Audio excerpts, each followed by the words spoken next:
wanted to make this video because the room I'm in right now, I actually built. I'd like to almost say I built it on my own, and I'm genuinely proud of that as an accomplishment, as an achievement. To be honest, it's one of them where you need extra space to do things, and some house, garden room, home office is the perfect solution. But the thing is, the budget.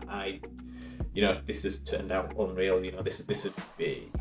I mean, there's a few little things I could tweak here and there, but that is what it is. I'm trying to get rid of them bits of fluffy hair bits that just stick up and annoy you, and keep seeing them in the camera.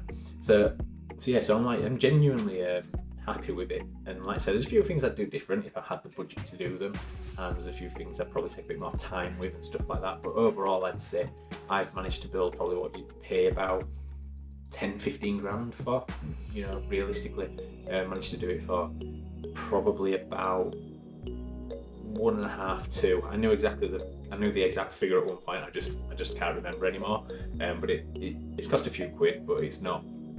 It's cost a fraction of what it would. And it's always, with the other ones, you're probably paying a lot of labour costs. I built this myself, so there's been no labour costs on that. But yeah, if you look, if you really nitpick, you can see some things where I've still got to finish off, and I will when summer comes in. I'll finish off some of the trim and things like that. There are like little bits that don't really take anything away, but we'll kind of tidy up and finish it once the weather's nicer. And the way I did it, I wish I'd recorded the whole process, to be honest, but I just didn't at the time. But I did take a few pictures. So on the pictures, I started out going into 3D sketch program. So I used Fusion 360, and I started mapping out the framework, the dimensions of how big I wanted it. That were able then to let me know how much I could actually afford to do. so when you get to a certain size, stuff just gets expensive. And now it's like, well, I don't want to go any lower than this size because I want it to be a usable space. I want to be able to use it as an office. I want to be able to chill out in it, and I also want to be able to do magic and stuff like that in it. And it's worked out perfect for filming videos like this. So then on the next picture, I've kind of not got a picture of me doing the foundations, but I pretty much made a frame, and then I don't even know the terminology for what I did.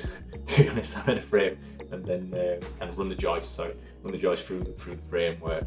Thought, well, it's going to be cold, so I'll insulate it. So I insulated it with Rockwool. I actually wanted to do it with Kingspan or the foil foam, but man, that blows your budget totally out of the water doing that. If I could have afforded to do it, that's probably how. If I ever do another one, that's how I'll do the next one. I'll just save up basically to do it.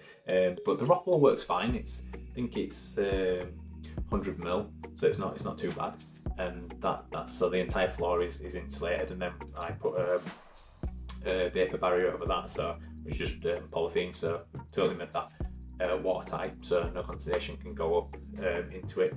And then we put the OBS flooring in. So if you can see how them sheets are 2.4 by 1.2. So in meters, so it's 2,440 by 1,220 I think. I might be wrong. So that's like 4 foot by 8 foot. Each of those sheets are, so it kind of gives you an idea of how big this space actually is. The good thing about that was it gave me a perfect area to actually start building the walls on. So that's what I did. I made all the walls up, put them all together, and then started raising them. The way I raised the walls was I used some of the CLS and loosely screwed it to the side, so as I pushed the walls up into place, it would drop down and then dig into the ground, and I'd stabilise it. So then I were able to screw it into the floor and then screw them together and make them pull up. There you go, trade word there. So made them nice and plumb, so the level on all sides, so you've got any dodge angles and stuff. I lifted them up, I wrapped them in a weatherproof membrane, so protects against rain, wind and all that type of stuff. If I was to do it different, I would then probably put another layer of OSB over that as well, put the shiplap on top of that. But that makes your budget crazy. Most stuff's quite dear, it adds up very, very quickly. So what I did is we put lats down as well between the breathable membrane and the shiplap, so there's ventilation, so ventilation can get through, and that just helps with moisture retention and things like that. So it's not going to get condensation inside and build up, and should help make it last a lot longer, basically. If you can hear my voice going a bit funny, it's because I've not actually been in here all day and it's quite cold, and I'm wearing shorts like an idiot. so it's my own problem. So we did that and put that all the way around, and then we started putting the shiplap on. Same way a lot, because although I say I did it myself, my wife helped a lot with, because I put the tools down and I'll use them instantly, so she helped big time with that, and just kind of taking care of things like that. Also, my dad helped me get the roof done, so putting the sheets up onto the roof is just with a bit of wind, it was mental. Trying to get them on the roof. So we put the OSB on the roof as well. Mother-in-law and wife's uncle helped just to hold the roof's plasterboard in place, because again, just the more hands you've got for that, the better, to be honest. It just makes life a lot easier. If you're trying to do that on your own, you're going to want to. So I actually thought I was going to be doing it on my own, so I was just going to build some wooden platforms that I could rest it on, lift it up into place, lock it in place, and then just screw around. So that's what I would have done if I were doing it on my own. But I didn't have to, so that was a lot better. We've got the doors and windows there. The doors were, so some of this were, so the windows recycled. My cousin managed to get hold of got some windows for me, and which is double glazed as well, which is nice. And then the doors are recycled as well, so they were again getting thrown away. Managed to get them, but they're actually too short. So I'm 6 foot, so I think now 183 centimeters. I think maybe I guess. And they are 82. I make myself taller than I am. And the doors are lower than that. I think they're about 160 centimeters, but I might be wrong. But anyway, so what I did is I measured, what would be a proper door frame, and then managed to get some material and cut it to size on the bench saw, and cut out the groove so it matched with the groove in the door. So when the doors close together, the close flush. Edge glued and drilled and screwed directly up into the door frame to lock it all into place, so it was solid, not going anywhere. And I did that for all 4 of the doors. And we also replaced. I didn't do this actually. My wife did this. So Vicky replaced the film, just the security film on the inside. And it's just for privacy when you're in this, and it was kind of seen to while you sat here, and then the other side just makes things a bit more secure as well. So that's something else we added to it. So we've got cameras as well around and stuff like that. It's just, to be honest, there's no to nick. Realistically, I mean, I've got some nice garden furniture and stuff, but unless you rip both doors open, you're not going to get it out. It takes some right getting in and out. So yeah, it's quite cool. So we did the doors. Then we sanded all that down, painted it all. After we put all the plasterboard, we do. So we that's for the exterior. So we painted all the exterior, did it grey,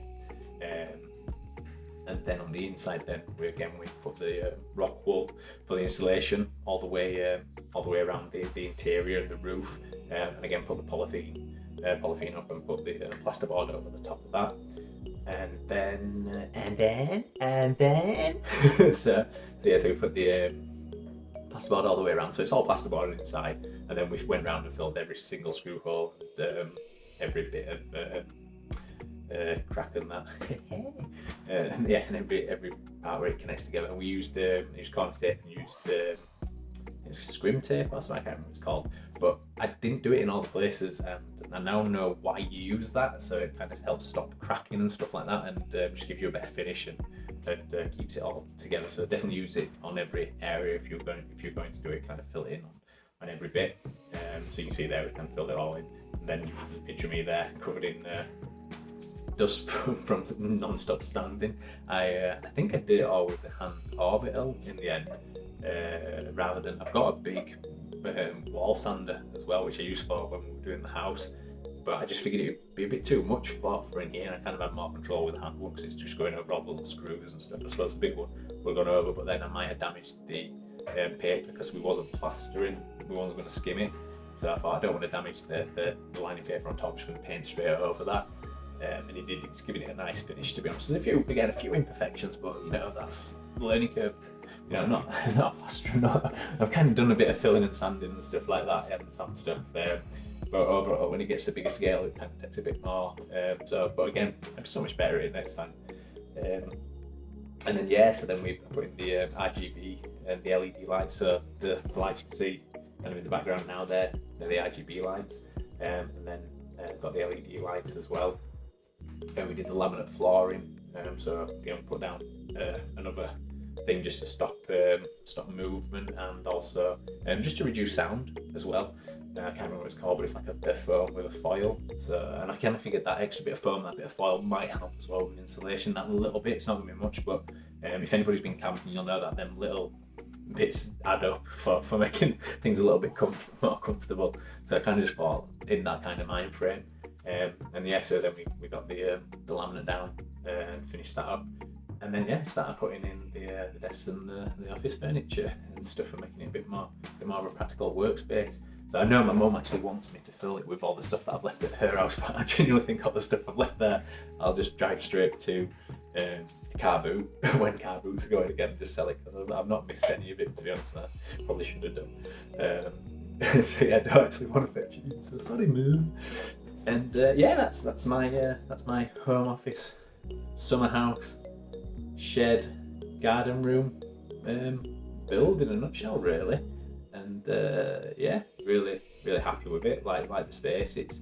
I genuinely can't wait till we're all allowed to play out again, so I can have a few people around, and then maybe watch some boxing or some on the TV, and then fire up the barbecue. In fact, that's the thing I'm doing at the moment. So my dad has got a load of bricks from his garden that is because he's really done all these. We both ended up doing decking in his garden and stuff, and it's really nice. So he's pulled up all his brick paving. So what I'm going to do is I'm going to take all them bricks and build myself a pizza oven out of them. I couldn't decide what material to use, but I think those bricks will be fine for it based on the research I've done. And I mean, like, pizza ovens can get really hot, but bricks are made from crazy heat anyway. And I've kind of been reading the mixed reviews and stories about Mikulai pizza ovens and things like that. So that could be a build coming soon at some point. Is me making a pizza oven and an outdoor kitchen. It's something I've always wanted. So it's on my list to do. Kind of on a quest of to do stuff I want to do, which is really selfish, but it seems to be working out at the moment, and I am enjoying it. It's good. And if I can share that content with you, then I will do. This is something I wasn't going to put on, but I kind of thought, well, even though it's not a video and it's pictures, it's still kind of okay. So I'm just trying to find good content to put on that's both entertaining and might inspire people to actually, to just give something a try and see what happens. That's pretty much what I've always done with anything. I mean, it tends to be how I've done pretty much everything in life, is just giving something a go and just seeing if it works or doesn't. And it's surprising how often you find something does work, and if it doesn't work, you kind of adjust until it does. So yeah. Right, so I'll speak to you all later, and I'll see you all soon.